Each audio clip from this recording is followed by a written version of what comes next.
7:02. The Naked Scientist.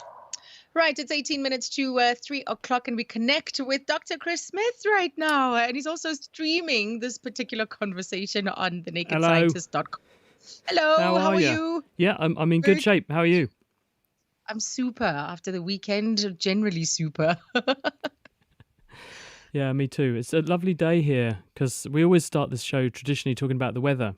And we started going through an iffy phase where we thought winter was coming, but it's kind of had a second thoughts. And now we're back in summer again and 30 degrees, which is very unseasonable, but very welcome.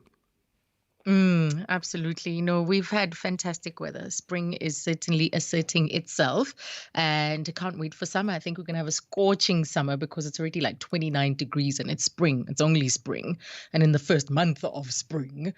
So, yeah, it's exciting. We've got calls already lined up, Chris. I've got Tools first up. Tools, thank you for your patience. You're calling from Alberton. Hello. Hi, I'm a big fan of you, Azania, and you, Dr. Chris, as well. Thanks, Tools. So I've got a question about basically how the brain works. Mm-hmm. So why is it that I can remember a song that I heard like 20 years ago, and yet I can't remember what I ate last week? Now, I have a theory that I'd like to run past you, and then you can tell me if I'm on the mark or not. Give us a go. You love it. Yeah. So I'm thinking that if you hear a song that you like, you probably release a chemical in your brain, like a happy chemical like dopamine or serotonin, I'm not sure. And then the likelihood is that because you've got that chemical, then you're likely to actually go after it, which means that you would have habituated listening to that song that time ago, which then formed neural pathways, which is why you can still remember it 20 years later. I love that. I also love theorizing tools. See if I can make sense in my own way of the science knowledge. So, Chris, I hope you're ready, Tools, because Chris is about to give us the verdict. Well, yes. I think there's a range of reasons for this. And number one, Tools, is that when you're younger, you probably had a lot less to do. You had more time on your hands, more time to devote to listening to songs you liked, and you probably listened to songs you liked more often. So there was a degree of time to devote and be motivated to devote time to attending to something. Number two was rehearsal, because you're tending to listen more often to things you like, so you listen to them again and again and again and you learn them, whereas as you get older and you tend to get more responsibilities, you're busier in general, and also things are not so novel. What you ate for dinner, you've had loads of dinners, every day of the year you hopefully have dinner, and so it's not a novel experience and it's not associated with any particular fond memory unless it's a special dinner. So if it's just a mundane dinner for the family in the evening, you don't tend to attach particular significance to it. So your brain says, well, I've got so much of a deluge of stuff coming in to remember, I'm just going to forget that one. And it just sort of chucks it away. And we tend to therefore remember things that stand out for a reason: extreme novelty, extreme fear, extreme anything really, and more mundane pedestrian things that happen to us regularly, which we don't rehearse and have the time to devote to remembering, we forget them. So I think you're partly right when you said that you're in a good mood, because obviously if you're listening to music and you're happy and you're attending to the music, that will make it more memorable for you as an experience, but it's not the whole story. I think general getting older and getting busier, because all of us are so busy. The older you get, the more people give you to do, and the more they give you to do, the less time you've got to enjoy yourself. So fact of life, isn't it? So I think you have less time to actually devote to enjoying and immersing yourself in a nice piece of music, so you might not remember what you were doing yesterday in the same way as you did when those experiences were highly novel to you when you were a bit younger. That thing called adulting. Tools, thank you so much. Thank you. That's Tools in Alberton. And next we go to Andrew in Hammanskraal. Hello, Andrew. Hello, Dr. Chris. Hi. Hi, Andrew. I'm a regular blood donor, but now on the past two occasions I wanted to donate. I couldn't because they said my blood pressure is too high and I might suffer a stroke or heart attack. So why would I have that when I've given blood? Why would I suffer if I had a stroke? So a combination of that high blood pressure and, of course, giving blood. Yeah, hello, What would Andrew. that result? Well, the thing is, That's true. anything which might be out of the ordinary from a person's health point of view is an alarm signal when giving blood, because obviously you're stressing the system when you go and give blood. And congratulations for doing that, by the way. It's a brilliant thing to do, and it saves enormous numbers of lives. So good on you for doing it. Hopefully, if you get your blood pressure sorted out, you'll be back to where you should be. But anything that stresses your system, physiologically speaking, and when you give blood, you're taking off 500 mils, half a litre of fluid from the body, and the body has to compensate. And if your system is already a bit stressed because it's compensating for higher blood pressure and so on, it could lead to more consequences for the donor. So as a safety factor, what doctors, nurses, the team who are running a blood donation centre will do is they'll say, well, if they can't explain something, or if something's occurred like that, then the best thing to do is not to run the risk. The person goes away, gets that problem sorted out, and then they can come back when they're fine. So it is a risk having higher blood pressure, but it can happen for all range of reasons. If you've had a bad day, stressful day, sometimes just not having anywhere to park. I mean, we've had patients turn up to my hospital with high blood pressure, and it turned out the reason they had high blood pressure was because they drove around the car park for half an hour trying to A, find a parking space, and B, find where they were supposed to park in the first place, and then rush to their appointment because they were late. So it could be any of those things. Blood pressure is a very dynamic thing, and blood pressure one day doesn't mean blood pressure is going to be up the next day. So we never set great store by a one-off reading, but it is worth it if you've had a high reading to go and get it checked, and get it checked when you are calm. And also, if you can, get a way of checking it from home. You can get these home blood pressure monitoring machines. This will enable you to see if you really have got blood pressure problems, or if you have what's called white coat hypertension, which is where people like me, actually stressy people, go to the doctors and someone slaps a blood pressure cuff on you and immediately says, oh yeah, your blood pressure's up a bit, and it's because you're nervous. It's not because you have sustained high blood pressure. Very important to distinguish people like that from people who genuinely do have a problem, and then you can do something about it. But good on you for doing the blood donation. Do visit a doctor, see if they can get this regularly checked, see if there's nothing to worry about, or if there's something they can do something about. It's very easy to treat causes of hypertension. Usually, most of them are just routine high blood pressure. It makes a very big difference to your health if you can get it treated and keep it under control. So definitely worth doing. Right. Andrew, thank you. Okay, thank you very much, Eva. Andrew in Hammanskraal. And then is it Sade in Germiston? Yes. Hi, Sade. Hello. Yeah, so you've got a question about what? Surnames, I see. Yes. What would you like to know? I would like to know where surnames come from. Oh, where do they come from, Chris? Well, Sade, normally surnames come from your parents. So where did they get theirs from? From their parents. And so in some respects, names are a bit like genetic information, because we hand on our genes to our children and parents hand on their names to their children. Your family name, it can either be one parent's name, or in some cultures they use both. In some cultures they invent a whole new one, but it then gets inherited. So it's a bit like genetic information where a parent hands on the name from one generation to the next. But way back in history, certainly a lot of Western names actually derived from occupation.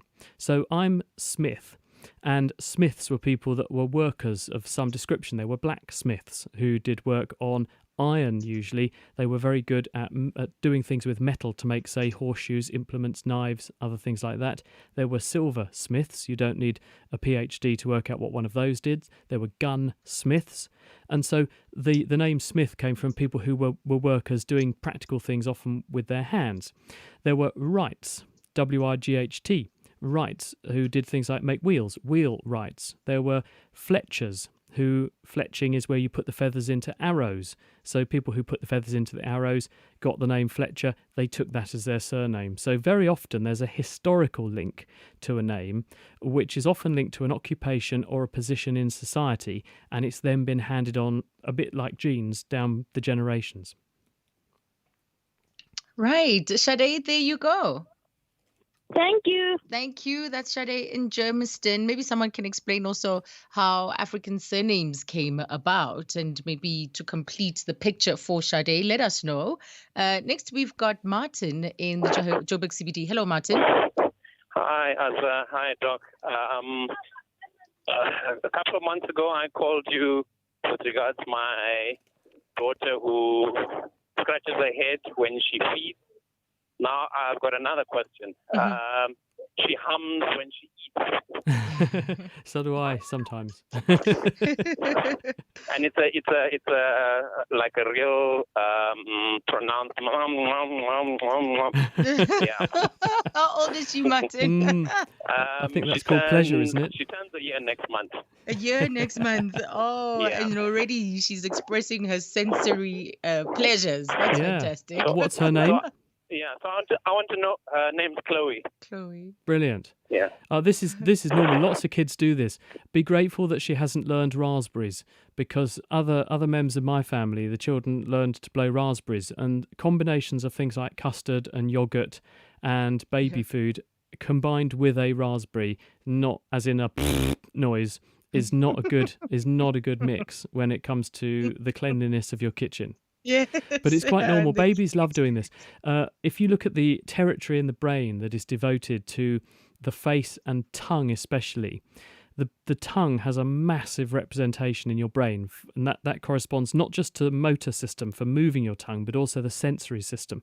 And you can tell how much store the body puts by a particular part of the body in terms of how much representation there is on the brain. And the tongue has a huge amount of neural tissue devoted to controlling it and decoding what's coming in from the tongue. So unsurprisingly, little kids with a developing brain use their oral experience to learn and probe the world around them. They put everything in their mouths for that reason, much to the chagrin of parents who don't want to see dirt, pebbles and other muck and even worms and things like that going in their kids' mouths. I know I did all that stuff, and I know my own children did all that stuff, but they do it for a reason, because they get very high resolution of information and a lot of stimulation to the developing regions of the brain corresponding to the mouth and tongue if they do things with their mouth and tongue. So that's why kids love making sounds, putting things in their mouth, making slapping and chewing movements, because it creates stimulation, and they know what they want to do. They compare what comes back to them when they do those things, and they hone down their ability to make those sorts of movements, control their breathing, and that ultimately is how we speak. So it's the early rudiments of learning to talk and also learning to eat tidily as well. So it's a good thing, and she should be encouraged. It's a good thing, Martin. Yes, I'm sure she's just such a cutie to observe, watch her enjoying her food. Orabile, good afternoon. Good afternoon. Hi, Orabile, how are you? Fine, thanks, and you? We're good, thank you. What's your question this afternoon? I just really wanted to know, what came first, the orange or the orange tree? Oh, ooh. This is the tree or plant equivalent of the chicken and egg question, isn't it? Chicken and the egg, yeah. Well, the answer is that plants came originally from the sea.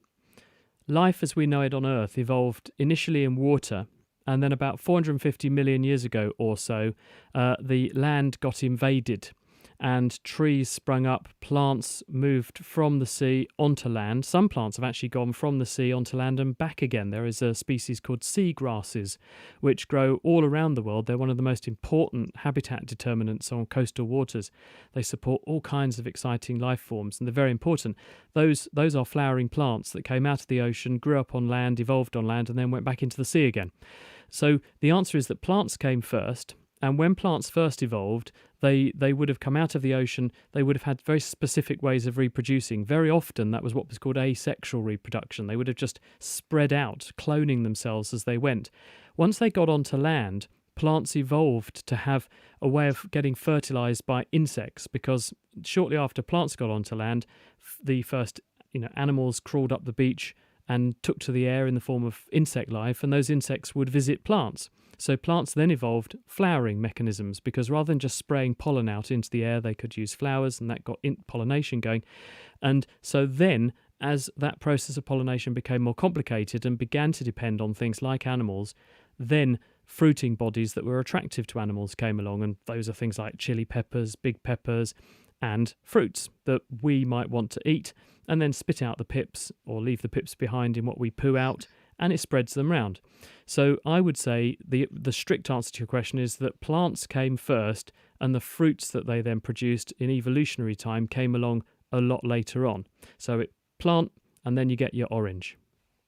Right. That clarifies that. Orabile, thank you for that. But Chris, you had some homework from last week Did I? as we wrap. What was my homework? I've forgotten. It was about the speed that the Earth is moving at. No, I did check this, and one person suggested it was about 70 kilometers a second that the Earth is doing through space, and I guesstimated. I said I think it's about Around 35, 40. And actually that is the right answer. It's about 37 kilometers per second that the Earth is whizzing through space on its orbit around the sun.